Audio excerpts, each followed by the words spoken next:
මේ උදෑසන පැමිණ සිටින ඔබ හැම කෙනෙක්ම අපි තම ගෞරවයෙන් பிரேமேன் මේ උදෑසන දේවමයට අපි පිළිගනු ලබනවා. வந்திருக்கிற அனைவரையும் மிகவும் அன்போடு இந்த ஆராதனைக்கு நான் அழைக்கிறேன்.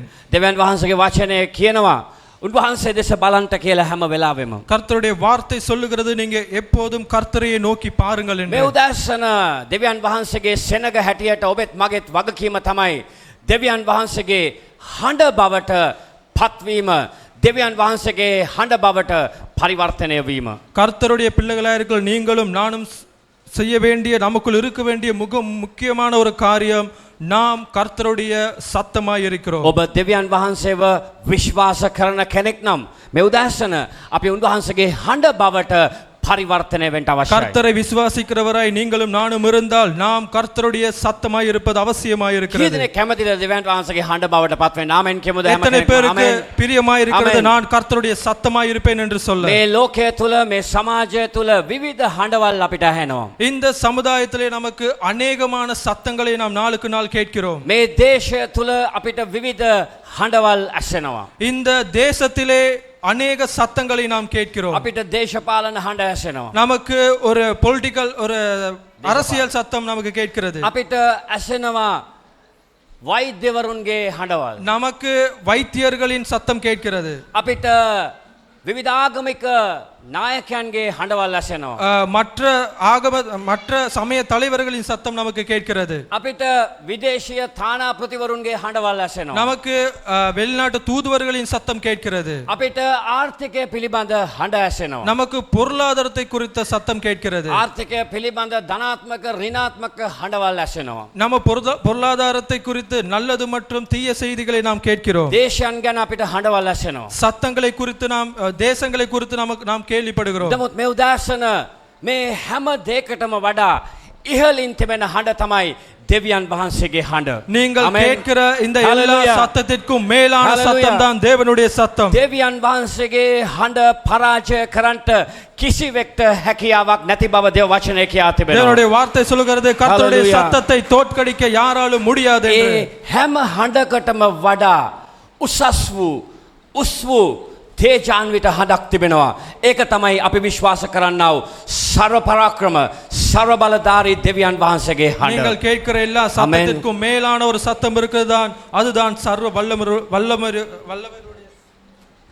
வல்லவருடைய சத்தம். ඒ දෙවියන් වහන්සේගේ හඬ බවට ඔබටත් මටත් පත්වෙන්න මේ උදෑසන හැකියාව තිබෙනවා. அந்த சத்தமாய் மாறுவதற்கு உங்களாலும் என்னாலும் முடியும். ඒකයි මම කියන්නේ විවිධ හඬවල් ඇහෙනවා. அதுதான் நான் சொன்னேன் अनेक சத்தங்கள் கேட்கும். ලෝකයේ තුල විවිධ හඬවල් අපිට ඇහෙනවා. உலகத்தில் अनेक சத்தம் நமக்கு கேட்கும். නමුත් ඒ හැම හඬකටම වඩා දෙවියන් වහන්සේගේ හඬ විශාලව තිබෙනවා. அந்த எல்லா சத்தத்தையும் விட கர்த்தருடைய சத்தம் பெரியதா இருக்கிறது. ඒ ਸਰව බලධාරී තනන් වහන්සේගේ හඬ බවට ඔබට පත් වෙන්න හැකියාව තිබෙනවා. அந்த சர்வ வல்லவருடைய சத்தமாய் மாற உங்களால் முடியும். ඔබ මොන ස්ථානයක වැඩ කළත්, ඔබ මොන ස්ථානයක සිටියත්, ඔබ මොන ස්ථානයක ව්‍යාපාර කළත්, ඔබ මොන ස්ථානයක රැකියාව කළත්, ඔබ හැම කෙනෙක්ටම අපි හැම කෙනෙක්ටම දෙවියන් වහන්සේ ආධිපත්‍ය දීලා තිබෙනවා. දෙවියන් වහන්සේගේ හඬ බවට පත් වෙන්න. நீங்கள் எந்த இடத்தில் இருந்தாலும் கர்த்தருடைய சத்தமாய் மாறுவதற்கு அவர் உங்களுக்கு வல்லமை கொடுத்திருக்கிறார். ඇයි? ஏன்? ඒ ආධිපත්‍ය අපිට තිබෙනවා. அந்த வல்லமை நமக்குள்ளாக இருக்கிறது. ආධිපත්‍ය අපිට තිබෙනවා. බලය இல்ல. அதிகாரம். அந்த அதிகாரம் நமக்குள்ளாக இருக்கிறது. ඒ තනන් වහන්සේගේ බලය අපිට තිබෙනවා. அந்த வல்லவருடைய அந்த வல்லமை நமக்குள்ளாக இருக்கிறது. ඒ බලයෙන් අපි සන්නද්ධ වුණාම, ඒ බලයෙන් අපි පූර්ණ වුණාම අපි දෙවියන් වහන්සේගේ හඬ බවට මේ ලෝකයේ තුල පරිවර්තනය වෙන්න අවශ්‍යයි. அந்த வல்லமையில் நாம் பூரணம் அடைந்தால் அந்த சத்தமாய் நாம் மாற முடியும். හalleluya. ஹalleluya. මේකෙන් අදහස් කරන්නේ දේශපාලන බලය පතුරවන්නට කියන එක නෙමෙයි. அதில் நான் சொல்வது நீங்கள் அரசியல் அதிகாரத்தை செலுத்துங்கள் என்றல்ல. ඔබේ ඇදහිල්ල මත ඔබ කියන වචන ඒවා ජීවනයට පැමිණෙන්න යනවා. உங்களுடைய விசுவாசத்தின் பேரில் நீங்கள் சொல்கிற வார்த்தைகள் ஜீவனுடையும். සෙනග ඍණාත්මක දේවල් කතා කරද්දී மனிதர்கள் ஒரு தாழ்மையான கருத்துக்களை சொல்லும்போது, සෙනග තම තමා ගැන අඩුතක්සේරු කරද්දී, மனிதர்கள் தம்மை தாழ்வாய் நினைக்கும் போது, ඔබේ හඬ එතනට එකතු වුණාම, உங்களுடைய அந்த வார்த்தை அந்த இடத்தில் சேரும் போது, ඒ ස්ථානවලට බලය ජවය ගලාගෙන ඉන්න පටන් அந்த ගන්නවා. இடத்தில் ஒரு வல்லமை வழிந்தோடும். හalleluya. ஹalleluya. පවුල තුල ඍණාත්මක දේවල් කතා කරද්දී யாருக்குள்ளாக ஒரு தவறான ஒரு தாழ்மையான ஒரு எண்ணம் அவர்கள் பேசும்போது, පවුල තුල ඍණාත්මක දේවල් කතා කරද්දී குடும்பத்தில் தவறான தாழ்மையான காரியங்கள் அவர்கள் பேசும்போது, එතනට ඔබේ හඬ එකතු වුණාම அந்த இடத்தில் உங்களுடைய சத்தம் நுழைந்தால் ඒ ස්ථානවල ජීවනය හට ගන්නට යනවා. அந்த இடத்தில் ஒரு ஜீவன் உயிர் பெறும். හalleluya. ஹalleluya. ඔබ බලවත් මිනිසෙක්. நீங்கள் வல்லமையுள்ள ஒரு மனிதன். ඔබ ජයග්‍රාහී මිනිසෙක්. நீங்கள் ஜெயம் பெற்ற ஒரு மனிதன். ඔබ ජය ගන්නා වූ අතිශයින් ජය ගන්නා වූ ස්ත්‍රියෙක් පුරුෂයෙක්ව සිටිනවා මේ උදෑසන. நீங்கள் வல்லமையாய் ஜெயம் பெறுகிற ஒரு மனிதராய் இருக்கிறீர்கள். ඒක තමයි යොහන් බෞතිස්ත තුන්වෙනි පරිච්ඡේදය මතෙව් පොත ඔබ පෙරලලා බලන්න. යොහන් බෞතිස්ත වනේ මොර ගසන්නෙකුගේ හඬක් බවට පත් වෙනවා. அதனால்தான் நீங்கள் மத்தேயு 3ஆம் அதிகாரத்தை வாசித்தால் யோவான் வனாந்தரத்திலே கேட்கிற சத்தமாய் மாறினார். ඔහු කෑවේ අමුතු කෑම.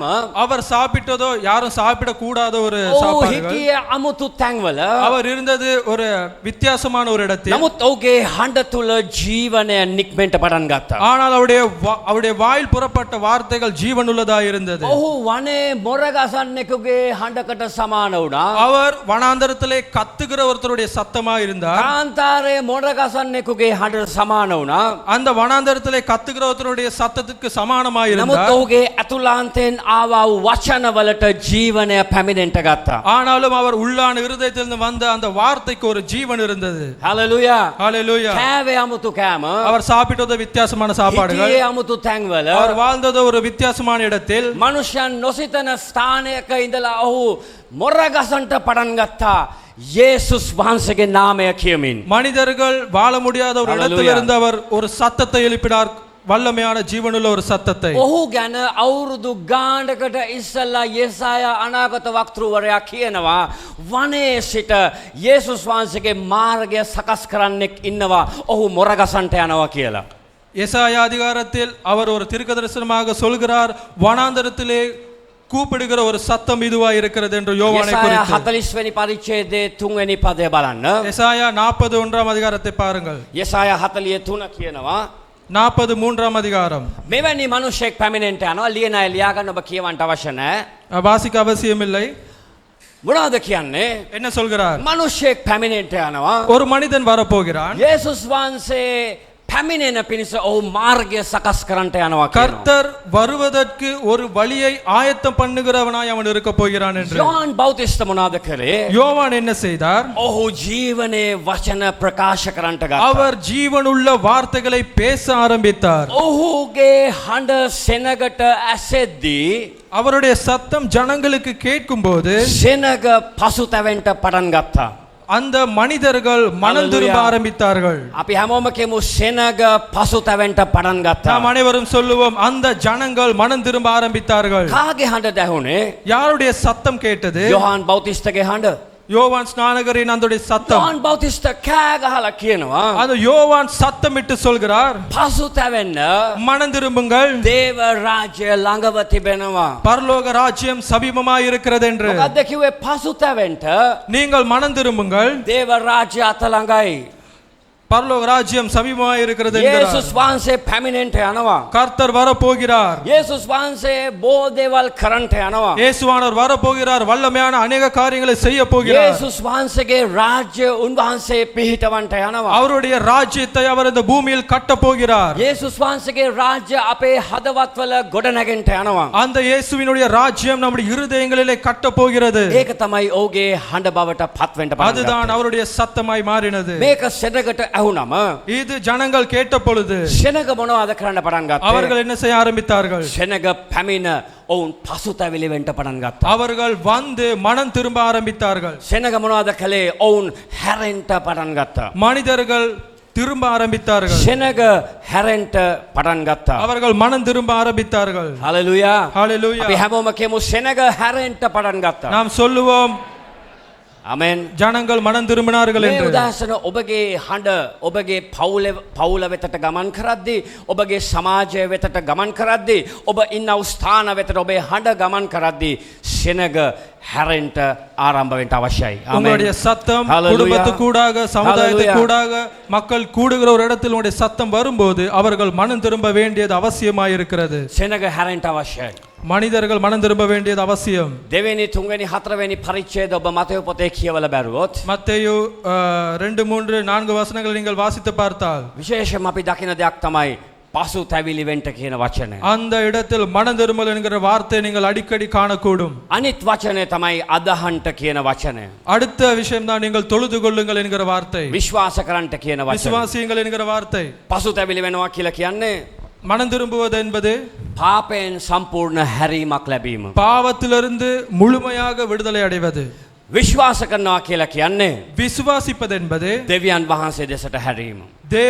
தேவனுக்கிடத்தில் திரும்புவது. හලෙලූයා. ஹalleluya. අයමත් අහන්න මම කියන එක.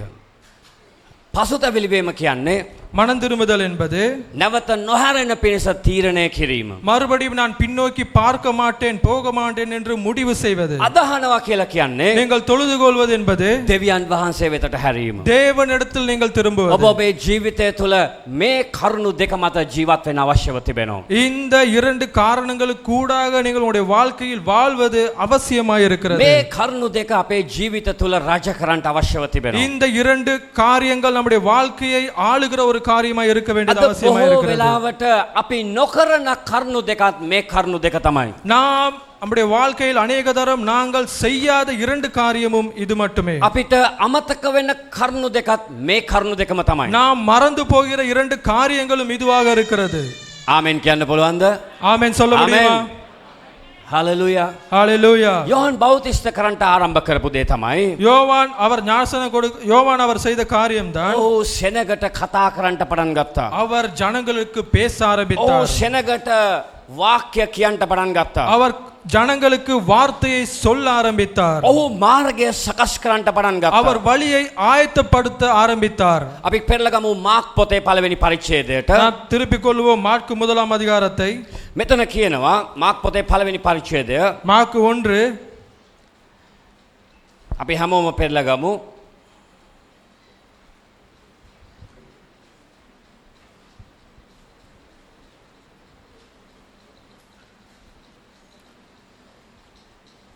තුන්වෙනි පදය 3வது வசனம். ස්වාමීන් වහන්සේගේ මාර්ග පිළියෙල කරව්. கர்த்தருக்கு வழியை ஆயத்தப்படுத்துங்கள். උන්වහන්සේගේ මාවත් සමතලා කරව් යයි වනාන්තරේ හඬ ගසන්නෙකුගේ ශබ්දය කියා. அவருக்கு பாதைகளை செவ்வை பண்ணுங்கள் என்று வனாந்தரத்திலே கூப்பிடுகிறவனுடைய சத்தம் உண்டாகும் என்றும். මේක තමයි ඔහුගේ සම්පූර්ණ පණිවිඩය බවට පත්වෙන්න පටන් ගත්තේ. இதுதான் அவருடைய முழுமையான ஒரு செய்தியாக இருந்தது. මේක තමයි ඔහුගේ මුළු පණිවිඩයම වෙන්න පටන් ගත්තේ. இதுதான் அவருடைய முழுமையான ஒரு செய்தியாக இருந்தது. මේ කාලය තුල විවිධ මනුෂ්‍යයන් හිටියා, යුදෙව්වන් හිටියා, ගලීලයන් හිටියා, අන්‍ය ජාතීන් හිටියා. இந்த காலத்துல யூதேயர்கள் இருந்தார், கலிலேயர்கள், அநேக ஜாதிகள் அந்த இடத்துல இருந்தார்கள். දැන් මේ කරුණු ඇහෙද්දී සමහර අයට තේරෙන්න පුළුවන් කමක් තිබුණේ නැහැ. තේරුම් ගන්නට පුළුවන් කමක් තිබුණේ නැහැ. இந்த சத்தம் அவர்கள் கேட்கும்போது அதை புரிந்து கொள்ளுற அளவுக்கு அவர்கள் இருக்கவில்லை. அதுதான் மிக பிரச்சனை. අපිට පේන දෙයක් තමයි நாம் காண்கிற ஒரு காரியம்தான். එතන කියනවා පස්වෙනි පදය බලන්න. මතෙව් 3 පරිච්ඡේදයේ පස්වෙනි පදය. மத்தேயு 3:5 එකල යෙරුසලමේද මුළු යුදේද යෝර්දානයේ අවට මුළු පළාතේද වැසියෝ ඔහු වෙතට පැමිණ. அப்பொழுது எருசலேம் நகரத்தாரும் யூதேயா தேசத்தார் அனைவரும் யோர்தானுக்கு அடுத்த சுற்றுப்புறத்தார் யாவரும் அவனிடத்திற்கு போய் තමුන්ගේ පව් කියා දෙමින් යෝර්දාන ගංගෙහි ඔවුන්ගෙන් බෞතිස්මය ලැබුවෝය. தங்கள் பாவங்களை அறிக்கையிட்டு யோர்தான் நதியில் அவனால் ஞானஸ்தானம் பெற்றார்கள். එහෙත් හත්වෙනි පදය. ஆனாலும் ඔහු තමාගේ බෞතිස්මය ලබන පිණිස பரிசேயரிலும் சதுசேயரிலும் அநேகர் தன்னிடத்தில் ஞானஸ்தானம் பெறும்படிக்கு வருகிறதை கண்டு පරිසවරුන්ගෙන්ද සද්දුසිවරුන්ගෙන්ද බොහෝ දෙනෙක් එනවා දැක. பரிசேயரும் சதுசேயரும் அநேகர் அந்த இடத்தில் வருகிறதை கண்டு ඔවුන්ට කතා කරලා කියන්න පටන් ගත්තා දරුණු දෙයක්. அவர்களை பார்த்து யோவான் அவர் சொல்ல ஆரம்பித்த ஒரு காரியம், දරුණු දෙයක් කියන්න පටන් ගත්තා. ஒரு மூர்க்கமான ஒரு காரியத்தை சொல்ல ஆரம்பித்தார். මොහු කොහොමද කතා කළේ? அவர் என்ன சொன்னார்? මොනවද ඔහු කියන්නේ? அவர் என்ன சொல்கிறார்? එතන කියනවා அந்த இடத்தில் சொல்கிறார். බලන්න කියන දේ அவர் சொல்கிற காரியத்தை හැමෝම பாருங்கள். බයිබලය දිහා බලන්න. எல்லோரும் உடைய வேதாமத்தை பாருங்கள். ඔවුන්ට කතා කොට அவரிடத்தில் அவர் சொல்கிறார். පොළොන් වංශය කියලා කතා කරන්න පටන් ගත්තා. விரியன் பாம்பு குட்டிகளே என்கிறார். පාම්බු කුට්ටිගලේ. හරි. පොළොන් වංශය. விரியன் பாம்பு குட்டிகளே என்கிறார். කොහොම ඇහෙන්ට ඇද්ද මේ හඬ? இந்த ஒரு சத்தம் கேட்ட பொழுது அவர்களுக்குள்ளாக என்ன என்ன மாற்றம் நிகழ்ந்திருக்கும்? யோவான் பௌத்திஸ்த කියලා කියන්නේ වනේ මොර ගසන්නෙකුගේ හඬක්.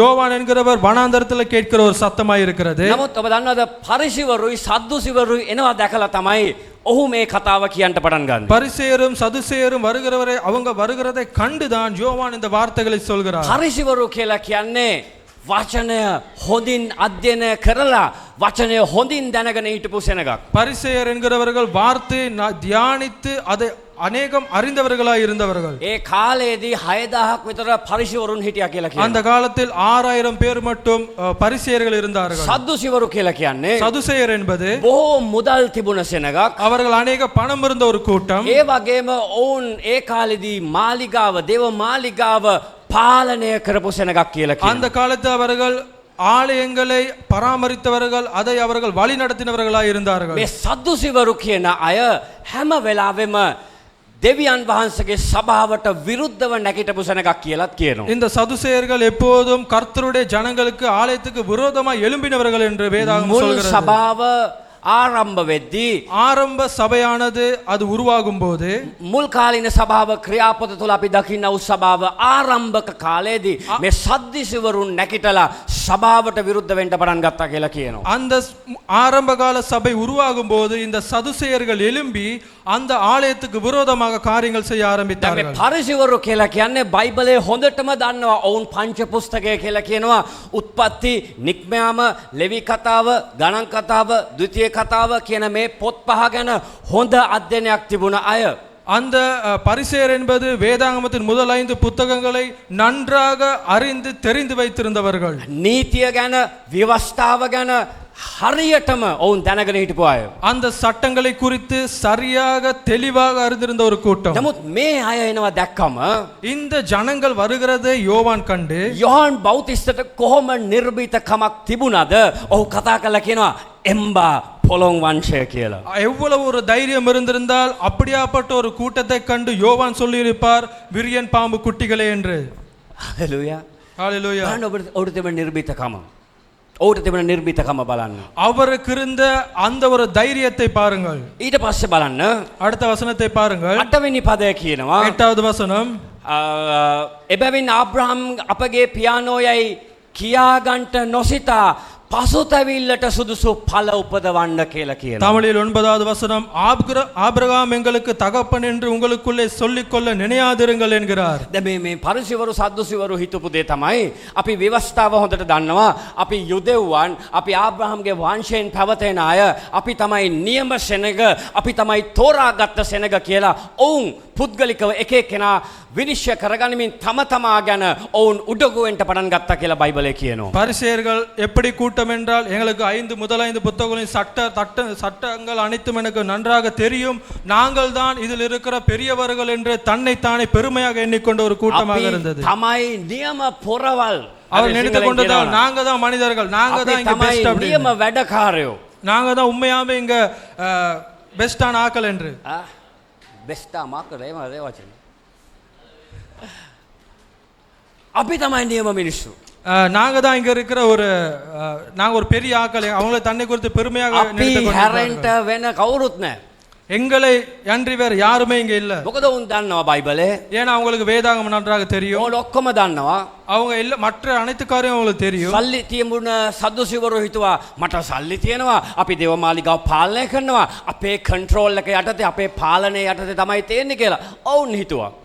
சதுசேயர்கள் நினைத்தார்கள், எங்களுக்கு பணம் இருக்கிறது, நாங்கள் தான் இந்த ஆலயத்தை கட்டுப்படுத்துகிறோம், வழி நடத்துகிறோம் என்று அவர்களுக்கும் ஒரு பெருமை இருந்தது. හැබැයි මොනවද යොහන් බෞතිස්ත කතා කරලා කියනවා එම්බා පොළොන් වංශය. ஆனால் அந்த நபர்களை பார்த்து யோவான் சொல்கிறார், விரியன் பாம்பு குட்டிகளே, කාටවත් වැඩක් නැති, யாருக்கும் எதுவும் தேவையில்லை, කිසි දෙයකට ප්‍රයෝජනයක් නැති, எந்த இடத்திற்கும் நீங்கள் பிரயோஜனமற்றவர்கள், බඩගාලා යන වංශයක් වගේ උඹලා කියලා நீங்கள் அந்த வயிற்றினால் செல்கிற ஒரு கூட்டமாக இருக்கிறீர்கள் என்கிறார். හලෙලූයා. මොනවද මෙතන කියන අදහස? இதில் சொல்கிற காரியம் என்ன? අද දවසේදී ඇතම් සමහර කෙතුණුවන් මේ තත්වයට වැටෙනවා. அநேக கிறிஸ்தவர்கள் இன்று தவழ்ந்து கொண்டு போகிற ஒரு கூட்டமாக இருக்கிறார்கள். අපි හිතනවා අපි හැමදේම දන්නවා. நாம் நினைக்கிறோம் நமக்கு எல்லாம் தெரியும் என்று. අපි සියල්ල දන්න සෙනග. நாம் நினைக்கிறோம் நமக்கு எல்லாம் தெரியும் என்று. අපිට ස්වර්ග රාජ්‍යය ඇති සෙනග අපි. நாம் பரலோகத்துக்கு தெரிவு செய்யப்பட்ட අපි ஜனங்கள் என்று. නොදන්න දෙයක් නැහැ. எங்களுக்கு தெரியாதது ஒன்றுமே இல்லை. අපි ඔක්කොම දන්නවා. எல்லாம் எங்களுக்கு தெரியும். අපි ස්වර්ගයට යනවා. நாங்கள் பரலோகத்திற்கு செல்லுவோம். අපි පල්ලියට එනවා. நாங்கள் ஆலயத்திற்கு செல்லுவோம். අපි ඉරිදට පල්ලියට යනවා. நாங்கள் ஞாயிற்றுக்கிழமை ஆலயத்திற்கு අපි வருகிறோம். සිකුරාදට පල්ලියට එනවා. நாங்கள் வெள்ளிக்கிழமை செல்கிறோம். අපි සතියේ මැදදී පල්ලියට එනවා. நாங்கள் அந்த கிழமைகளுக்கு ஒரு முதல் நடுநாளில் நாங்கள் අපේ வருவோம். මුළු පවුලම බයිබලය දන්නවා. எங்கள் குடும்பமே வேதாகமத்தை அறிந்திருக்கிறது. නමුත් මෙහෙම හිටපු සෙනගකට තමයි පාවුල් සමා වෙන්නේ. යොහන් බෞතිස්ත කතා කරලා කියන්නේ එම්බා පොළොන් වංශය කියලා. இந்த மாதிரியான ஒரு கூட்டத்தை பார்த்து தான் இங்கே யோவான் சொல்கிறார் விரியன் பாம்பு குட்டிகளே என்று. 9 වෙනි පදයේ කියනවා මේ ගල් වලින් ආබ්‍රහම්ට දරුවන් උපදවා දෙන්න දෙවියන් වහන්සේට පුළුවන්යි ඔබට කියමි. தேவன் இந்த கல்லுகளினாலே ஆபிரகாமுக்கு பிள்ளைகளை உண்டு பண்ண வல்லவராய் இருக்கிறார் என்று உங்களுக்கு ඒගොල්ලෝ சொல்லுகிறேன். හිතපු දේ තමයි අපි තමයි වැඩකාරයෝ අපි තමයි ස්වර්ග රාජ්‍යය බිහි කරගන්න යන්නේ. අපි තමයි බයිබලය දන්නේ. නමුත් යොහන් බෞතිස්ත කතා කරලා කියනවා මේ ගල් වලින් උනත් දෙවියන් වහන්සේට මිනිස්සු මවන්න පුළුවන් කියලා. அவர்கள் நினைத்து கொண்டதார்கள் நாங்க தான் இங்க எல்லாமே எங்களை தாண்டி இங்க யாருமே இல்லை அப்படி நினைத்து கொண்டிருந்த அந்த ஜனத்தை பார்த்து யோவான் சொல்கிறார் விரியன் பாம்பு குட்டிகளே என்று. හලෙලූයා. ஹalleluya. ඊට පස්සේ බලන්න කියන දේ அடுத்ததை பாருங்கள். දැනටම පොරව ගස මුල තබා තිබේ.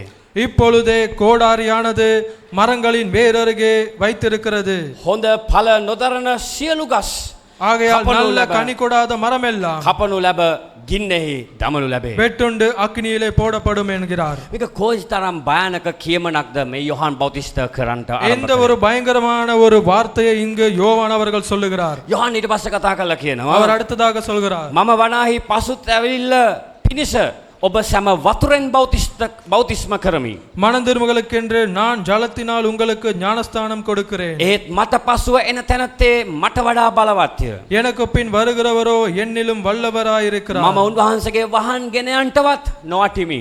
அவருடைய பாதரட்சியை சுமக்கிறதற்கு நான் பாத்திரன் அல்ல. උන්වහන්සේ ශුද්ධාත්මයෙන්ද அவர் பரிசுத்த ஆவியினாலும் ගින්නෙන්ද அக்னியினாலும் නුබලා සැම බෞතිස්ම කරනසේක. அவர் உங்களை ஞானஸ்தானம் அவர் உங்களுக்கு ஞானஸ்தானம் கொடுப்பார். බලද දැන් යොහන් බෞතිස්ත කියන්නේ இந்த இடத்தில் யோவான் என்ன சொல்கிறார்? බෞතිස්ම තුනක් ගැන කතා කරනවා. மூன்று ஞானஸ்தானத்தை குறித்து சொல்கிறார். කියද්ද බෞතිස්ම ஞானஸ்தானம் ஒன்று තුනක්. மூன்று காரியங்கள் இருக்கிறது. බෞතිස්ත යොහන් බෞතිස්ත කියනවා யோவான் சொல்கிறார் මොකද්ද මම නුඹලාව අපි හැමෝම කියමු. நாம் அனைவரும் சொல்லுவோம். මොනවද කියන්නේ? என்ன சொல்கிறார்? මම නුඹලාව நான் உங்களை சொல்லுங்க කියන්න சொல்லுங்க. මම නුඹලාව நான் உங்களை එහෙම එකක් නැද්ද? මම පසුතැවිලි වෙන පිරිස නුඹලා මොකෙන්ද? நான் உங்களை எதினால் முதலாவது அவர் என்ன சொல்கிறார்? මොකද මෙතන තියෙන්නේ? පිරිස නුඹලා වතුරෙන් බෞතිස්ම කරා. நான் உங்களை ஜனத்தினால் ஞானஸ்தானம் கொடுக்கிறேன். පළවෙනි එක හැමෝම කියමු. முதலாவது என்ன நீங்க என்னால சொல்லுங்க. හැමෝම කියමු சொல்லுங்க. எல்லாரும் சொல்லுவோம். මම නුඹලා වතුරෙන් බෞතිස්ම කරා. நான் உங்களை ஜலத்தினால் ஞானஸ்தானம் கொடுக்கிறேன்னு சொல்லுங்க. වතුරෙන් දෙවෙනි එක ஜலத்தினால் இரண்டாவது මොනවද කියන්නේ? என்ன சொல்கிறார்?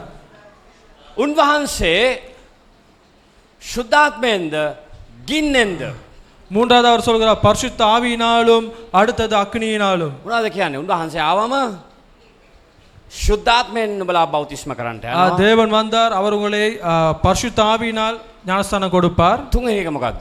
மூன்றாவது என்ன? ගින්නෙන් නුඹලා බෞතිස්ම කරන්න. அவர் அக்னியினால் உங்களுக்கு ஞானஸ்தானம் கொடுப்பார். මොකද්ද මෙතන අදහස් කරන්නේ? என்ன இந்த இடத்தில் அவர் சொல்ல விளைகிற காரியம்? යොහන් බෞතිස්ට ඇත්තටම පසුතැවිලි වීම පිණිසයි ඒ සංකේතයක් විදිහට සෙනගව බෞතිස්ම කළේ ඒ කාලෙදී. அவர் ஒரு அடையாளமாகத்தான் ஜனங்களை ஞானஸ்தானம் கொடுத்தார். ඔහු පව් කරපු සෙනග ඔහු ළඟට ඇවිල්ලා තම තමාගේ පාපය කියා දෙමින් ඔවුන් පාපයට පසුතැවිලි වීමක් හැටියට පාපෙන් හැරීමක් විදිහට ඔවුන් බෞතිස්මය ලබන්න පටන් ගත්තා. அவர்கள் செய்கிற பாவத்தை அறிக்கையிட்ட பிறகு பாவத்திலிருந்து மனம் திரும்புவதற்காக ஞானஸ்தானம் கொடுத்தார். නමුත් ඔහු කතා කළා කියනවා ஆனால் அவர் பேசி சொல்கிறார் සද්දුසිවරු එද්දී පරිසවරු එද්දී ඔහු කතා කළා කියනවා பரிசேயர் சதுசேயர் வரும்போது அவர் சொல்கிறார் මම නුඹලා වතුරෙන් බෞතිස්ම කරනවා நான் உங்களை ஜலத்தினால் ஞானஸ்தானம் கொடுக்கிறேன் නමුත් යේසුස් වහන්සේ ආවම இயேசுவானவர் வந்த பிறகு කොහොමද බෞතිස්ම කරන්නේ எப்படி அவர் ஞானஸ்தானம் கொடுக்கிறார் නුඹලාව உங்களை නිදාගෙන ඉන්න අය කියන්න බලන්න නුඹලාව உங்களை නිදාගෙන ඉන්න අයට කියන්න කිව්වේ හරි ශුද්ධාත්මයෙන් යේසුස් වහන්සේ ආවම අපිව அவர் බෞතිස්ම பரிசுத்த කරන්න ஆவியினால் உங்களுக்கு ஞானஸ்தானம் கொடுப்பார் என்று சொல்கிறார் ඊට පස්සේ මොනවද කියන්නේ அடுத்ததாக என்ன சொல்கிறார் උන්වහන්සේ නුඹලාව ගින්නෙන් බෞතිස්ම කරන්නට යනවා அவர் உங்களை அக்னியினால் ஞானஸ்தானம் கொடுக்க போகிறார் என்று. කරුණු තුන இந்த மூன்று காரியம் අපේ ජීවිතවලට ඉතා වැදගත් තුනක් இந்த மூன்று காரியம் உங்களுடைய வாழ்க்கைக்கு மிக முக்கியமான காரியமாக මේ කරුණු இருக்கிறது තුන අපේ ජීවිතවලට අත්‍යවශ්‍ය දෙයක්ව තිබෙනවා இந்த மூன்று காரியமும் உங்களுடைய வாழ்க்கைக்கு அத்தியாவசியமான காரியமாக ඔබ இருக்கிறது සැබවින්ම ගැලවීම ලැබූ කිතුණුවෙක් නම් நீங்கள் உண்மையாகவே ரட்சிக்கப்பட்ட கிறிஸ்தவர்கள் என்றால் සමහර අය බෞතිස්ම ලබලා ඇති அநேக பேர் நீங்கள் ஞானஸ்தானம் பெற்றிருக்கலாம் යේසුස් වහන්සේ තුල බෞතිස්මය ලබලා ඇති கிறிஸ்துவுக்குள்ளாக நீங்கள் ஞானஸ்தானம் பெற்றிருக்கலாம் යෝහන් බෞතිස්ත කලේ පාපයට පසුතැවිල්වීමක් හැටියට யோவான் செய்தார் பாவத்திற்கு மனம் திரும்புதலாக නමුත් අපි පියාගේද පුත්‍රයාගේද ශුද්ධාත්මයන් වහන්සේගේද නාමයෙන් අද සභාව බෞතිස්මය ලබනවා அந்த பிதா குமாரன் பரிசுத்தாவினால் இன்று சபையானது ஞானஸ்தானம் මොකද பெறுகிறது යේසුස් වහන්සේ කිව්වා இயேசுவானவர் சொன்னார் එබැවින් නුඹලා ගොස් සියලු ජාතීන් ගෝලයන් කරන්නට ඔවුන් පියාගේද පුත්‍රයාගේද ශුද්ධාත්මයන් වහන්සේගේද නාමයෙන් බෞතිස්ම කරන්නට කියලා ஆதலால் நீங்கள் போய் அநேக ஜாதிகளையும் சீசராக்குங்கள் பிதாசுதன் பரிசுத்தாவி நாமத்தினால் அவர்களுக்கு ஞானஸ்தானம் கொடுங்கள் என்கிறார் දැන් මෙතන කියන දේ තමයි இந்த இடத்தில் சொல்கிற காரியம்தான் වතුර බෞතිස්මය වැදගත් ஜலத்தினால் நீங்கள் பண்ணுகிற அந்த ஞானஸ்தானம் முக்கியம் දෙවෙනි දේ ශුද්ධාත්ම බෞතිස්මය වැදගත් இரண்டாவது பரிசுத்த ஆவியினால் உங்களுக்கு கிடைக்கிற அந்த ஞானஸ்தானம் முக்கியமாக இருக்கிறது තුන්වෙනි දේ කියනවා மூன்றாவது காரியம் මොකක්ද කියන්නේ என்ன சொல்கிறார் මොකක්ද කියන්නේ ගින්නෙන් පවිත්‍ර කරනු ලබනවා அவர் அக்கினியினால் ஞானஸ்தானம் கொடுக்க போகிறார் හැමෝම කියමු ගින්නෙන් පවිත්‍ර කරනු ලබනවා எல்லோரும் சொல்லுங்க அக்கினியினால் ஞானஸ்தானம் கொடுக்கிறார் ගින්නෙන් පවිත්‍ර කරනු ලබනවා அவர் அக்கினியினால் ஞானஸ்தானம் கொடுக்கிறார் මොකක්ද මෙතන තේරුම என்ன இதற்கான அர்த்தம் සමහර බයිබල් විශාරදයන්ගේ පිළිගැනීම තමයි ඔවුන් කියනවා මේ ගින්නෙන් බෞතිස්ම වීම කියලා කියන්නේ යේසුස් වහන්සේ නුඹලව විනිශ්චය කරන්නට යනවා කියලා. பல வேத ஆய்வாளர்களின் அவருடைய கருத்து என்னவென்றால் அவர் உங்களை தண்டிக்க போகிறார் என்கிறது විනිශ්චය කරන්නට යනවා කියලා. அவர் நியாயம் தீர்க்க போகிறார் என்கிற ஒரு காரியம் හරිද? ගින්නෙන් කියලා කියන්නේ දෙවියන් වහන්සේ විනිශ්චය කරන්නට යනවා. යේසුස් වහන්සේ විනිශ්චය කරන්නට යනවා කියන කාරණා. அவர் நெருப்பினால் நியாயம் தீர்க்க போகிறார் என்கிற ஒரு காரியம். තවත් අය කියනවා ඒක ආත්මික පවිත්‍රභාවය ලබන්නට යනවා කියලා. இன்னும் சில பேர் சொல்கிறார்கள் அது ஆவிக்குரிய ஒரு மாற்றம் ஏற்பட போகிறது என்று. විශේෂයෙන්ම ගින්නෙන් පවිත්‍ර කරනු ලැබීම අපි තේරුම් ගත යුතු කාරණාවක්. அக்னியினால் உங்களை பரிசுத்தப்படுத்த போகிறார் என்பதில் நீங்கள் தெரிந்து கொள்ள வேண்டிய காரியம் ශුද්ධාත්මයෙන් පවිත්‍ර වීම අපි තේරුம் ගත යුතු කාරණාවක් තිබෙනවා. நீங்கள் பரிசுத்த ஆவியினால் நீங்கள் பரிசுத்தப்பட வேண்டியது அவசியமாக මේ இருக்கிறது. උදෑසන ඔබ මොන වගේ ස්ථානයකද සිටින්නේ? இந்த காலை வேளையில் நீங்கள் என்ன ஸ்தானத்தில் ඔබ இருக்கிறீர்கள்? වතුරෙන්ද ගින්නෙන්ද සහ ආත්මයන් වහන්සේගෙන්ද බෞතිස්මය ලැබූ කෙනෙක්ද? நீங்கள் ஜலத்தினாலும் ஆவியினாலும் அக்னியினாலும் ஞானஸ்தானம் பெற்ற நபர்களா? මේකයි අපේ ජීවිතවල වැදගත් වෙන්න යන්නේ. இதுதான் உங்களுடைய வாழ்க்கையில் மிக முக்கியமான காரியமாக இருக்க போகிறது. මොකද என்ன යෝහන් காரணம்? බෞතිස්ත කියනවා யோவான் இந்த இடத்தில் சொல்கிறார் තවද පොරව ගස මුල දැනටම තබා තිබේ. அவர் சொல்கிறார் கோடாரியானது மரங்களின் வேரருகே வைத்திருக்கிறது என்று. මොකද්ද මේකේ තේරුම? இதற்கு என்ன அர்த்தம்? මේක හරි දරුණු කතාවක්. இது ஒரு வித்தியாசமான ஒரு கதை. ඉස්සල්ලා කියනවා උඹලා පොළොන් වංශය වගේ. அவர் முதல் சொல்கிறார் நீங்கள் ஒரு பிரியன் பாம்பு குட்டிகள் போல ඊට என்கிறார். පස්සේ කියනවා அடுத்து சொல்கிறார் මොකද්ද කියන්නේ? என்ன சொல்கிறார்? පොරව දැනටම ගස මුල තබා තිබේ. கோடாரியானது மரங்களின் வேரருகே இப்பொழுதே வைத்திருக்கிறது என்கிறார். පොරව ගස මුල තබා තිබෙනවා කියන එකේ අර්ථයම කපලා වෙන් කරන්නට යනවා කියන அந்த කාරණාව. கோடாரியானது மரங்களின் அருகே வைத்திருக்கிறதற்கான அர்த்தம் அதை வெட்டி வீச போகிறார் என்பது. මොන අයද කපලා වෙන් කරන්නට යන්නේ? எந்த நபர்களை அவர் வெட்டி வீச போகிறார்? කාවද කපලා වෙන් කරන්නට යන්නේ? யாரை வெட்டி வீச போகிறார்? එබැවින් හොඳ ඵල නොදරන සියලු ගස් කපා ගින්නේ දමනු ලැබේ. அதாவது நல்ல கனி கொடாத அந்த எல்லா கனிகளையும் அவர் மரங்களையும் வெட்டி வீச போகிறார். අපිට පොළොන් වංශ වෙන්නත් බෑ. நமக்கு விரியன் பாம்பு குட்டிகளாக மாறவும் முடியாது. ගසමුල පොරව තබා තිබෙන ගහක් වෙන්නත් බෑ. நாம் அந்த கோடாரி வைக்கப்பட்டிருக்கிற அந்த மரமாகவும் இருக்க முடியாது. ඊට පස්සේ ඔහු කියන බරපතල දේ තමයි 12 වෙනි පදය බලන්න. 11வது வசனம். උන්වහන්සේගේ කුල්ල තමන් වහන්සේගේ අතේය. 12 தூற்றுக்கட்டை அவர் கையில் இருக்கிறது. මොනවද කියන්නේ උන්වහන්සේගේ කුල්ල උන්වහන්සේගේ අතේය. தூற்றுக்கட்டை அவர் கையில் இருக்கிறது. උන්වහන්සේ තමන් කමත හොඳ හැටි පවිත්‍ර කරනසේක. அவர் தமது களத்தை நன்றாய் விலக்கி තමන් ධාන්‍ය අට්ටුවට රැස්කොට බොල් නොනිවෙන ගින්නත දමනු ලබන්නේ කීසේක. அவர் தமது கோதுமை களஞ்சியத்திலே சேர்ப்பார், பதறியோ அவியாத அக்கினியில் சுட்டெரிப்பார் என்றார். ඒ නිසා බොහෝ දුරට මෙතන ගින්න සමාන කරන්නේ පැමිණෙන තිබෙන විනිශ්චය ගැන. இந்த நெருப்பானது இந்த இடத்தில் அவர் அடையாளப்படுத்துவது வரப்போகிற நியாய தீர்ப்பை. වනේ මොර ගසන්න කතා කරලා කියනවා. வனாந்தரத்திலே ஒரு கேட்கிற அந்த சத்தம் சொல்கிறது, බොහෝ වස්තුව තිබුණ සද්දුසිවරුන්ටයි அந்த அநேக சொத்துக்கள் வைத்திருந்த சதுசேயர்களிலும் දේව මාලිගාවල් වල හිටපු දේව වචනය උගන්වපු පරිසිවරුන්ටයි කතා කරලා කියනවා. ஆலயங்களில் இருந்த வசனங்களை போதித்த அந்த பரிசேயரையும் பார்த்து ඒ சொல்கிறார். ආපු සෙනගට කතා කරලා அந்த කියනවා. வந்திருந்த ஜனங்களுக்கு சொல்கிறார், බයිබලේ දැනගත්තර වැඩක් නැහැ. நீங்கள் வேதாகமத்தை அறிந்த எந்த பிரயோஜனம் இல்லை. පල්ලියට ආවට වැඩක් නැහැ. நீங்கள் ஆலயத்திற்கு வந்திருந்தாலும் எந்த பிரயோஜனம் සභාවට இல்லை. ආවට වැඩක් නැහැ. நீங்கள் சபைக்கு வருகை தந்தால் எந்த பிரயோஜனம் இல்லை. ඉරිදා ආවට වැඩක් නැහැ. ஞாயிற்றுக்கிழமை வந்தால் எந்த பிரயோஜனம் இல்லை. පරිස්සම් වෙන්න. நீங்கள் உங்களை காத்துக் கொள்ளுங்கள். බල පොළොන් වංශයක් වගේ. நீங்கள் விரியன் பாம்பு குட்டிகளை போல. කී දෙනෙක්ගේ ගෙදර සුරතලයට ඇති කරන පොළඟා ඉන්නවද? எத்தனை உங்களுடைய வீட்டில் நீங்கள் ஒரு செல்ல பிராணியாக வளர்க்கிற ஒரு பாம்பு உங்களுடைய வீட்டில் எத்தனை பேர் இருக்கு? விரியன் பாம்பு ගේ අවට ඉන්නවා. කවුරුත් තියාගන්න. யாரும் ஒரு விரியன் பாம்பு குட்டியை செல்ல பிராணியாக வீட்டில் வளர்க்க மாட்டார்கள். பெரிய பாம்பு குட்டி சின்ன பாம்பு குட்டி කාවත් තියාගන්න. හරිද? කාවද තියාගන්නේ? யாரை அவர்கள் வைத்துக் கொள்வார்கள்? ඔහු කියනවා. அவர் சொல்கிறார், පොළොන් වංශයක් වෙන්න එපා. நீங்கள் ஒரு விரியன் பாம்பு குட்டியை போல மாற வேண்டாம். පඩගාගෙන යන සතෙක් වෙන්න එපා. நீங்கள் அந்த வயிற்றினால் ஊர்ந்து செல்கிற அந்த பிராணியாக மாற வேண்டாம். අද බොහෝ කිතුණුවන් පවා මේ තත්වයට වැටෙනවා. இன்று அநேக கிறிஸ்தவர்களும் இந்த நிலைமைக்கே தள்ளப்படுகிறார்கள். හරිද වැරදිද? நான் சொல்வது சரியா தவறா? පොළොන් වංශය බවට පත් වෙනවා. அவர்கள் ஒரு விரியன் பாம்பு குட்டிகளாக மாறுகிறார்கள். අපි ගසමුල තබපු පොරවට සමාන වෙනවා. அந்த மரத்தின் அருகே வைக்கப்பட்டுகிற அந்த கோடாலிக்கு நாம் சமானமாய் இருக்கிறோம். බොහොම ආසන්නයි. மிகவும் சமீபமாய் இருக்கிறது. බොහොම ළඟයි. ரொம்ப ரொம்ப ரொம்ப கிட்டி ரொம்ப சமீபமாய் இருக்கிறது. ඉතා ළඟයි. அது மிகவும் சமீபமாய் இருக்கிறது. සහ ඔව් කතා කරලා කියනවා. அதனால் அவர் சொல்கிறார், කුල්ල මොනවටද පාවිච්චි කරන්නේ? அவர்கள் அந்த தூற்றுக்கட்டை எதற்கு உபயோகிப்பார்கள்? ඉස්සර කුල්ල මොනවටද පාවිච්චි කරේ? தூற்றுக்கூடை எதற்கு அவர்கள் யூஸ் பண்ணுவார்கள்? මොනවා යූස් කරන්නේ? මොනවා පොලන්නද? என்ன செய்வதற்காக? හාල් අනවශ්‍ය දේවල් එකෙන් එළියට දානවා. அந்த தேவையற்ற காரியங்களை அதிலிருந்து பிரித்து வெளியே வீசுவார்கள். அது බොල් විසි කරනවා. அவர்கள் அந்த தூற்றுக்கட்டையினால் அந்த தேவையற்ற காரியங்களை எடுத்து வீசுவார்கள். බොල් ඉවත් කරනවා.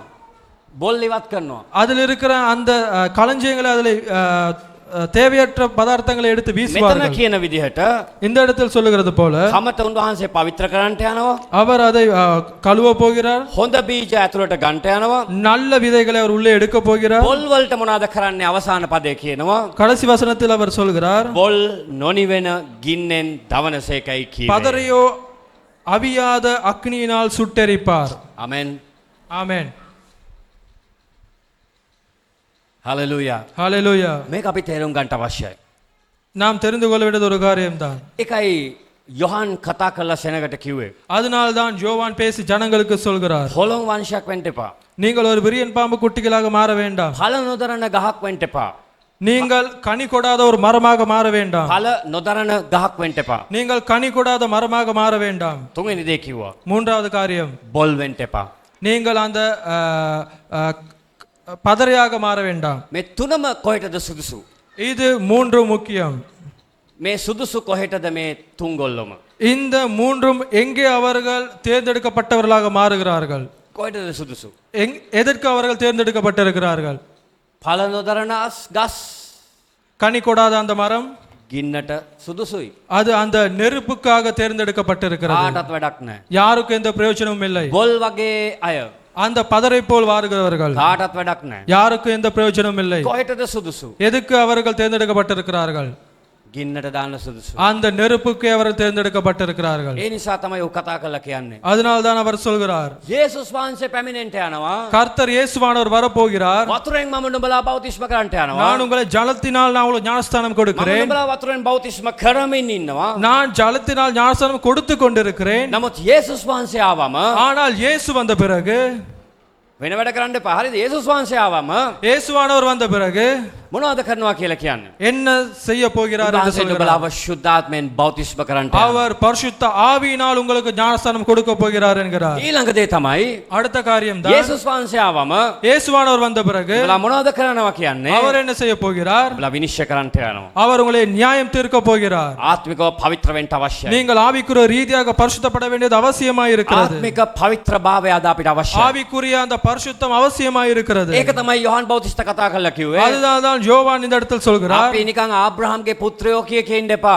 நீங்கள் ஆபிரகாமுடைய பிள்ளைகள் என்று நீங்கள் மார்தட்டி கொள்ள வேண்டாம். අපි යුදාය වංශයට අයිති කිය ඉන්න එපා. நாங்கள் யூதேயா அந்த சந்ததிக்கு சேர்ந்தவர்கள் என்று சொல்ல வேண்டாம். අපි යේසුස් වහන්සේගේ කියනවා නම් நான் இயேசுவானவருக்குள்ளாக இருக்கிறேன் என்று சொல்வீர்களானால் උන්වහන්සේ සමග ගමන් කරන්නට ආරම්භ කරන්න. நீங்கள் இயேசுவோடு நடக்க ஆரம்பியுங்கள். මම ආබ්‍රහම්ගේ පුත්‍රයෙක් කිව්වට වැඩක් නැහැ. நான் ஆபிரகாமுடைய பிள்ளை என்று சொல்லிக் கொள்வதில் எந்த பயனும் இல்லை. ආබ්‍රහම්ගේ දෙවියන් වහන්සේව විශ්වාස කරන්නේ නැත්තම් நீங்கள் ஆபிரகாமின் அந்த தேவனை நீங்கள் விசுவாசிக்காவிட்டால் நீங்கள் அந்த பெயர் சொல்லிக் கொள்வதில் எந்த பிரயோஜனம் இல்லை. වචනය දැනගෙන හිටියට වැඩක් නැහැ. நீங்கள் வார்த்தை அறிந்திருந்த எந்த பிரயோஜனமும் இல்லை. යේසුස් වහන්සේ කියපු දේ කරන්නේ නැත්තම් இயேசுவானவர் சொன்ன அந்த காரியத்தை நீங்கள் මම பின்பற்றாவிட்டால் පල්ලියට ආවට වැඩක් නැහැ.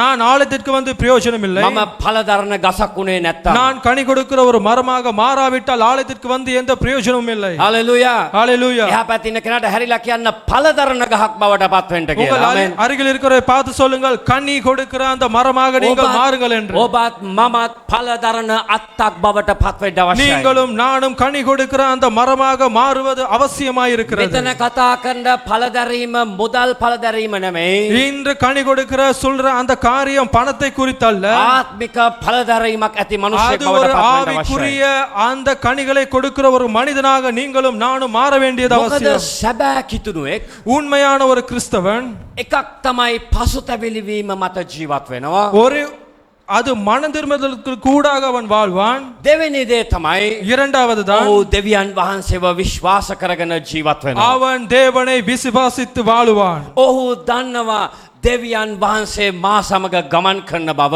அவன் அறிந்திருக்கிறான், கர்த்தர் என்னோடு கூட நடக்கிறார் என்று.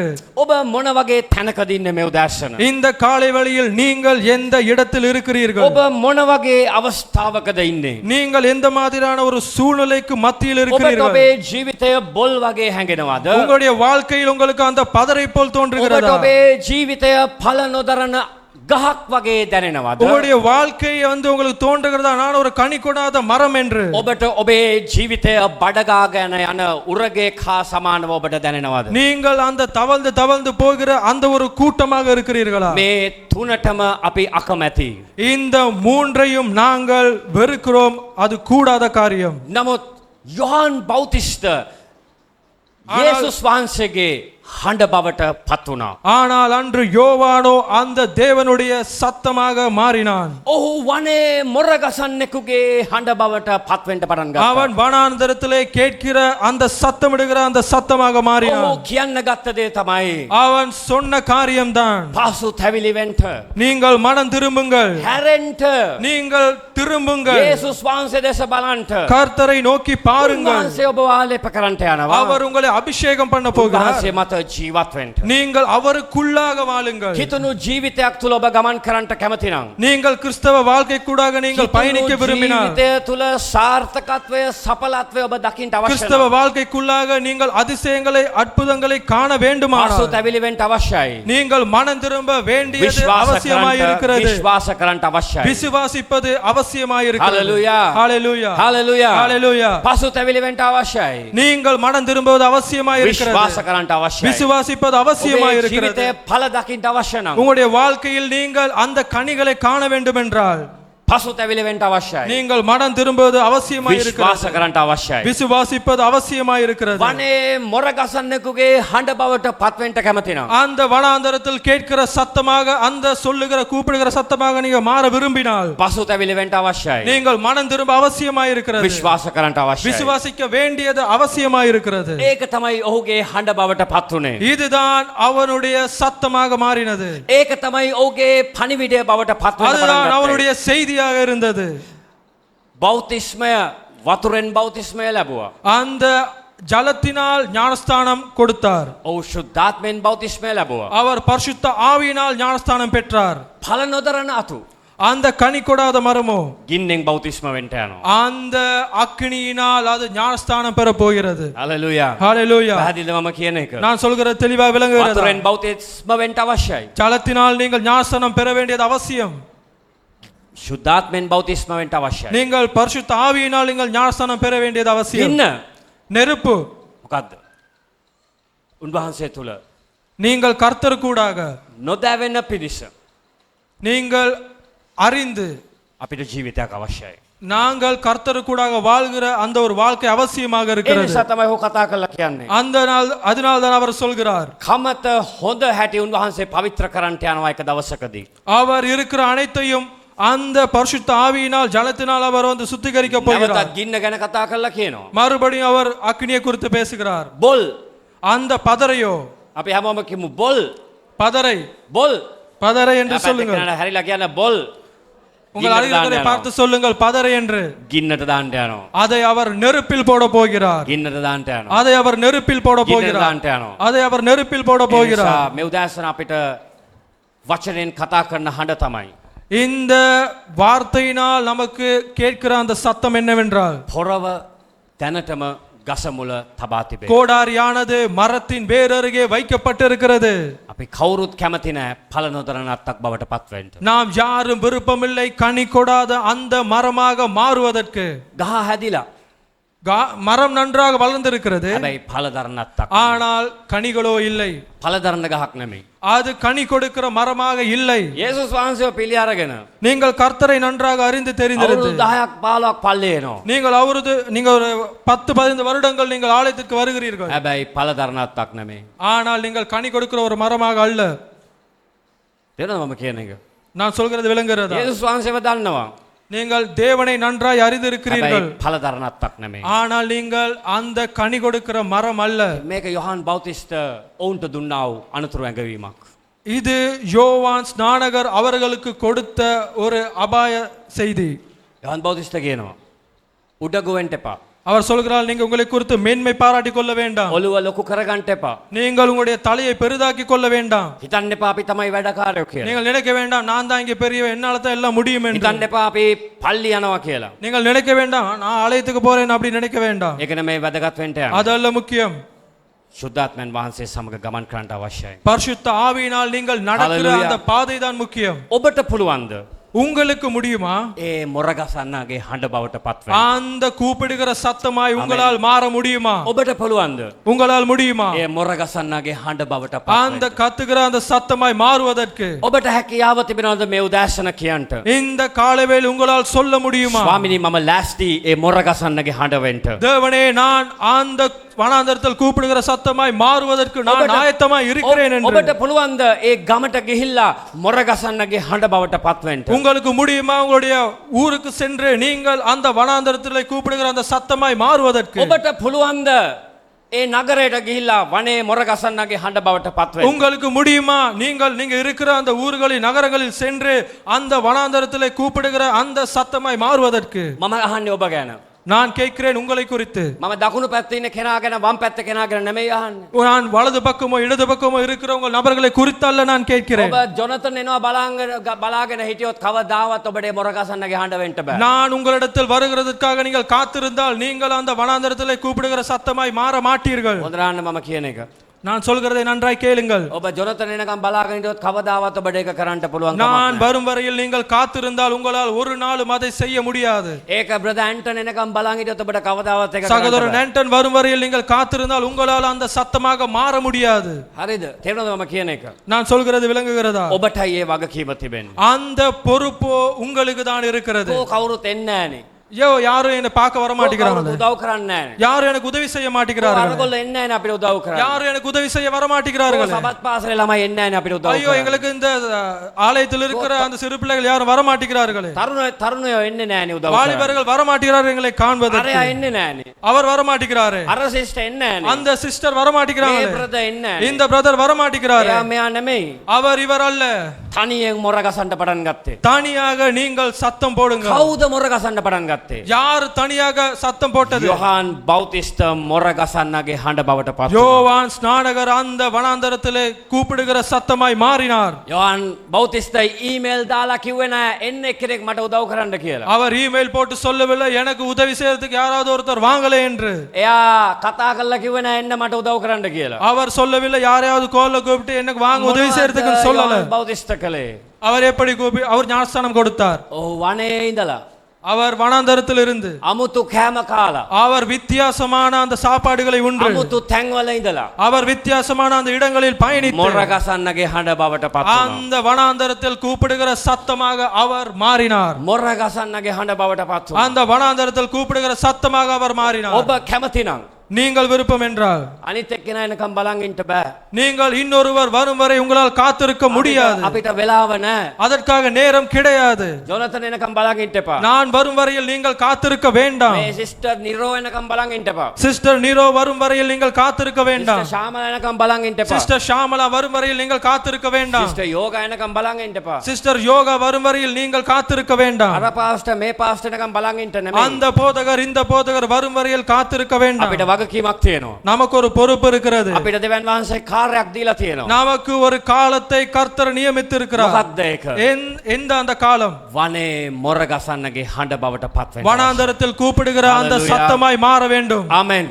ஆமென். කී දෙනෙක් ලෑස්තිද ඒක? எத்தனை பேர் ஆயத்தமாய் இருக்கிற இந்த හalleluya. காலங்களில்? ஹalleluya. වනේ මොර ගසන්නන්ගේ හඬ අවශ්‍යයි මේ වගේ කාලයක් තුලදී. வனாந்தரத்தில் கூப்பிடுகிற அந்த சத்தமாய் அந்த சத்தம் கேட்க வேண்டிய காலம் இது. වනේ මොර ගසන්නාගේ හඬ අවශ්‍යයි මෙවැනි කාලයක් තුලදී. வனாந்தரத்திலே கூப்பிடுகிற அந்த சத்தம் கேட்க வேண்டிய காலம் இது. මොනවද ඔහු කළේ? அவர் என்ன செய்தார்? පසුතැවිලි වීම ගැන කතා කළා.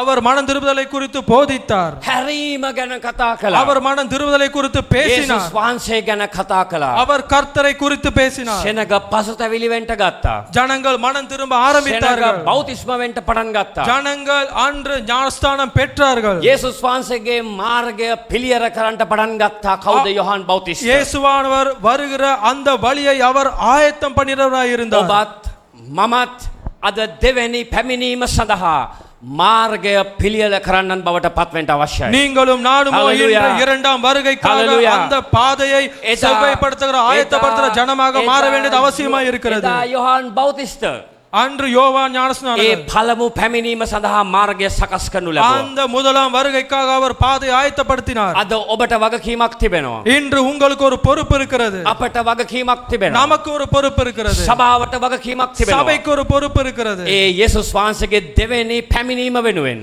அது கர்த்தருடைய இரண்டாம் வருகைக்காக ඒ මාවත් සමතලා කරන්නට අවශ්‍යයි සෙනගට அந்த තිබෙනවා. வழிகளை ஆயத்தப்படுத்த வேண்டிய அந்த சுமை உங்களுக்கும் எனக்கும் இருக்கிறது. උන්වහන්සේගේ පැමිණීම පිණිස අපේ දේශය අපගේ ගම අපි සකස් කරන්නට අවශ්‍යයි. அந்த தேவன் வருகிற அந்த வழியை ஆயத்தப்படுத்த வேண்டியதன் கட்டளை நமக்கு இருக்கிறது.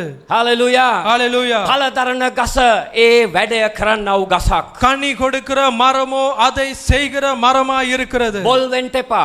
நீங்கள் பதரையாக மாற வேண்டாம். පළදරන ගහක් වෙන්න එපා. நீங்கள் கனி கொடாத மரமாக மாற வேண்டாம். බොල් ගින්නට දමනු ලබනවා. அந்த பதரையோ அக்கினியில் போடப்படும். පළ නොදරන ගසට அந்த கனி கொடாத மரமோ පොරව ඉරණමක් වෙන්න යනවා. அந்த கோடாரியானது அதன் முடிவாக மாறப் போகிறது. හලෙලුයා. ஹalleluya. තේරෙනවද මම කියන එක? நான் சொல்கிறது விளங்குகிறதா? පැහැදිලිද මම මේ කියන කාරණාව? நான் சொல்லுகிறது தெளிவாக விளங்குகிறதா? නොදරන ගසට අයිති පොරව அந்த கனி கொடாத மரத்திற்கு ஏற்றது அந்த கோடாரி.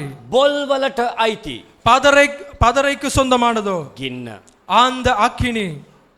බොල් වෙන්නත් එපා. நீங்கள் பதரையாக வேண்டாம். පළ නොදරන ගහක් වෙන්නත් එපා. கனி கொடாத அந்த மரமாகவும் மாற வேண்டாம். වනේ මොර ගසන්නගේ හඬ වෙන්න අවශ්‍යයි. அந்த வனாந்தரத்திலே கூப்பிடுவருடைய சத்தமாக மாற வேண்டிய அவசியமாய் இருக்கிறது. ඔබ කැමති නම් நீங்கள் விருப்பம் என்றால் මේක ඔබේ කාලයයි. මේක අපේ இது කාලයයි. உங்களுடைய காலமாய் இருக்கிறது. සමහර කණ්ඩායම් ඉන්නවා ඔවුන් හිතන දේ තමයි අපි සුභාරංචිය කියන්න අවශ්‍ය නැහැ කියලා. சிலர் நினைக்கிறார்கள் நாங்கள் சுவிசேஷத்தை பிரசங்கிக்க வேண்டிய அவசியம் இல்லை என்று. සමහර කණ්ඩායම් ඉන්නවා ඔවුන් කියනවා අපි අදාළ නැහැ කියලා. சில கூட்டம் சொல்கிறார்கள் நாங்கள் அதை செய்ய வேண்டிய அவசியமே இல்லையே. සමහර කණ්ඩායම් කියනවා ඒක යේසුස් වහන්සේගේ ගෝලයන්ට දුන්න වැඩය. ඒක අපිට අදාළ දෙයක් சிலர் නෙවෙයි பேர் කියලා. சொல்கிறார்கள் அது அவர் இயேசுவனுடைய சீடர்களுக்கு கொடுத்த காரியம் எனக்கு அது அவசியம் இல்லையே என்று. සමහර කණ්ඩායම් කියනවා මනුෂ්‍යයන් ගැලවීම ලබලා ඉවරයි කියලා. சில பேர் சொல்கிறார்கள் எல்லாரும் ஞானஸ்தானம் பெற்று முடித்து விட்டார்களே என்று. මෙවැනි කණ්ඩායම් අද නැගිටිනවා. මෙවැනි කණ්ඩායම් අද නැගිටිනවා. இந்த மாதிரியான ஒரு கள்ள உபதேசங்களுக்குரிய ஒரு கூட்டம் உருவாகி இருக்கிறது. නමුත් මතක තියාගන්න. ஆனால் ஞாபகம் வைத்துக் கொள்ளுங்கள், මේක ඔබේ කාලයයි. இது உங்களுடைய காலம், මේක අපේ කාලයයි. இது நம்முடைய காலம். මේක අපි වනයේ මොර ගසන්නාගේ හඬ අවදි කළ යුතු කාලය. வனாந்தரத்திலே கூப்பிடுகிற அந்த ஆமென். சத்தத்தை உருவாக்கக்கூடிய ஒரு கூட்டமாக நாம் மாற வேண்டும். ඒ නිසා මම ඔබෙන් යමක් ඉල්ලන්ට යනවා. ஆதலால் நான் உங்களுக்கு ஒன்று சொல்ல விரும்புகிறேன். එහා ගෙදර එන කෙනා එනකන් ඉන්න එපා. நீங்கள் அடுத்தவர் வீட்டில் உள்ளவர் வரும் வரை காத்திருக்க வேண்டாம். අන්ටන් එනකන් ඉන්න එපා. பிரதர் ஏண்டன் வரும் வரையில் நீங்கள் காத்திருக்க வேண்டாம். පාස්ට් එනකන් ඉන්න එපා. பாஸ்டர் வரும் வரையில் நீங்கள் காத்திருக்க வேண்டாம். අර එනකන් ඉන්න එපා. அவர் வரும் வரையில் காத்திருக்க வேண்டாம். මෙයා එනකන් ඉන්න එපා. இவர் வரும் வரையில் காத்திருக்க வேண்டாம். ඒ සිස්ටම් මේ බ්‍රදර් එනකන් ඉන්න එපා. அந்த சிஸ்டரோ இந்த பிரதரோ வரும் வரையில் நீங்கள் காத்திருக்க வேண்டாம். යේසුස් වහන්සේ එනතෙක් கர்த்தர் வரும் அளவும் වනේ මොර ගසන්නකගේ හඬ බවට පත් වෙනවා. அந்த வனாந்தரத்தில் ஆமென். கூப்பிடுவருடைய சத்தமாக நீங்கள் மாற வேண்டியது அவசியம். අද ඔබ මේක කරන්න කැලේට යන්න ඕනේ නැහැ. நீங்கள் அதை செய்வதற்கு இன்று நீங்கள் வனாந்தரத்துக்கு செல்ல வேண்டிய அவசியம் இல்லை. අද ඔබ මේක කරන්න වනාන්තරයට යන්න ඕනේ නැහැ. நீங்கள் அதை செய்வதற்கு அந்த காடுகளுக்கோ வனாந்தரத்துக்கோ செல்ல வேண்டிய அவசியம் இல்லை. කාන්තාරයට යන්න ඕනේ නැහැ. நீங்கள் வனாந்தரத்துக்கு ஓட வேண்டிய அவசியம் இல்லை. නමුත් උන්වහන්සේ අනුසර ඇගීමක් කරනවා. ஆனால் அவரோ உங்களை கண்டிக்கிறார். පොරව දැනටමත් ගස මුල තබා තිබේ. அவர் சொல்கிறார் அந்த கோடாரியானது மரத்தின் வேர் அருகே வைக்கப்பட்டிருக்கிறது. පළ නොදරන සියලු අතු காணி கொடாத எல்லா மரமும் උන්වහන්සේ ගින්නෙන් විනාශ කරන්නට යනවා. அவர் அதை நெருப்பினால் எல்லாத்தையும் அழிக்கப் போகிறார். ඔබ යනවා නම් நீங்கள் செல்வீர்கள் என்றால், ඔබ යන්න තීරණය කරනවා නම් நீங்கள் போக விரும்பினால் දෙවියන් වහන්සේ ඔබේ හඬ පාවිච්චි කරන්නට යනවා. அவர் உங்களுடைய சத்தத்தை பயன்படுத்த போகிறார். මම මේ ළඟදී එක් දවසකදී එක තරුණයෙක් එක්ක විසිට් එකක් යන ගමන් කියපු දේ තමයි ஒரு வாலிபரோடு நான் ஒரு விசிட்டிங் போகும்போது சொன்ன ஒரு காரியம்தான். අපි දෙන්න කතා වුණ දෙයක් තමයි நாங்கள் இருவரும் பேசிக்கொண்டு சென்ற ஒரு உரையாடல் என்னவென்றால், අපි ගියොත් நாம் சென்றால் දෙවියන් වහන්සේ මිනිස්සු දෙන්න යනවා. நாம் நாம் இந்த இடத்தை விட்டு சென்று விட்டால், இந்த ஊழியத்தை நாம் செய்யாவிட்டால் அதற்காக மனிதர்களை தேவன் உருவாக்க போகிறார். අපි හඬ විවෘත කළොත් நம்முடைய வார்த்தைகளை நாங்கள் சொல்ல ஆரம்பித்தால் සෙනග හැරෙන්න යනවා. කැමතිද මේ උදෑසන එක වෙන්න? எத்தனை பேர் அந்த சத்தமாய் மாற ஆயத்தமாய் இருக்கிறீர்கள்? ஹalleluya හalleluya ஹalleluya. කී දෙනෙක් කැමතිද වනේ මොර ගසන්නකුගේ හඬ වෙන්න? எத்தனை பேர் அந்த சத்தமாய் மாற ஆயத்தமாய் இருக்கிறீர்கள்? ஆமென் ஆமென். නමුත් ஆனாலும் පසුතැවිලි වෙන්න අවශ්‍යයි. நீங்கள் மனம் திரும்ப வேண்டியதோ அவசியமாய் இருக்கிறது. විශ්වාස කරන්න අවශ්‍යයි. நீங்கள் விசுவாசிப்பது அவசியமாய் இருக்கிறது. ඒ කරුණු දෙක ඔබට පිළිපදින්න පුළුවන් නම් அந்த இரண்டு காரியத்தையும் சரியாக உங்களால் பின்பற்ற முடியுமானால் දෙවියන් වහන්සේ ඔබ පාවිච්චි කරන්නට යනවා. தேவனோ உங்களை வல்லமையாக பயன்படுத்த போகிறார். ඔබ කරුණු කොටගෙන உங்களை கொண்டு දෙවියන් වහන්සේ පුදුම දේවල් කරන්නට යනවා. உங்களை கொண்டு அவர் வல்லமையான காரியங்கள் செய்ய போகிறார். පොරව ගසමොල තිබුණ ගහක් වෙන්න එපා. அந்த கோடாரியானது மரம் அருகே வைக்கப்பட்ட அந்த மரமாக நீங்கள் மாற வேண்டாம். අනිත් පැත්තේ ඉන්න කෙනාට හැරිලා කියන්න. உங்கள் அருகில் இருக்கிறவரை பார்த்து சொல்லுங்கள், පොරව ගසමුල තියපු ගහක් වෙන්න එපා කියලා. அந்த கோடாரியானது அருகில் வைக்கப்பட்ட அந்த மரமாக நீங்கள் மாற வேண்டாம். හalleluya. ஹalleluya හalleluya. ஹalleluya. අනිත් පැත්තේ කෙනාට ආයිමත් හැරිලා කියන්න. உங்கள் அருகில் இருக்கிறவரை பார்த்து சொல்லுங்கள், පොල් වෙන්න එපා. நீங்கள் அந்த பதரையாக மாற வேண்டாம். නිදාගෙන ඉන්න කෙනා කවුරු හරි ඉන්නවා නම් තට්ටුවක් දාලා කියන්න. அந்த தூங்குறவரை பார்த்து நீங்கள் சொல்லுங்கள், මොකද්ද? බොල් වෙන්න එපා. நீங்கள் அந்த பதரையாக மாற வேண்டாம். බොල් එපා. நீங்கள் அந்த பதரையாக மாற வேண்டாம். බොල් වැඩක් නැහැ. அந்த பதரையோ அவசியம் இல்லை. කල නොදරන අතු වැඩක් නැහැ. அந்த கனி கொடாத எதுவும் அவசியம் කල இல்லை. නොදරන ගහ වැඩක් නැහැ. அந்த கனி கொடாத மரம் அவசியம் இல்லை. නමුත් වනේ මොරගසන්නෙකුගේ හඬ. நீங்கள் அந்த வனாந்தரத்திலே அந்த கூப்பிடுகிறவருடைய சத்தம், ඒ හඬ அந்த சத்தம், දෙවියන් වහන්සේ අසනවා.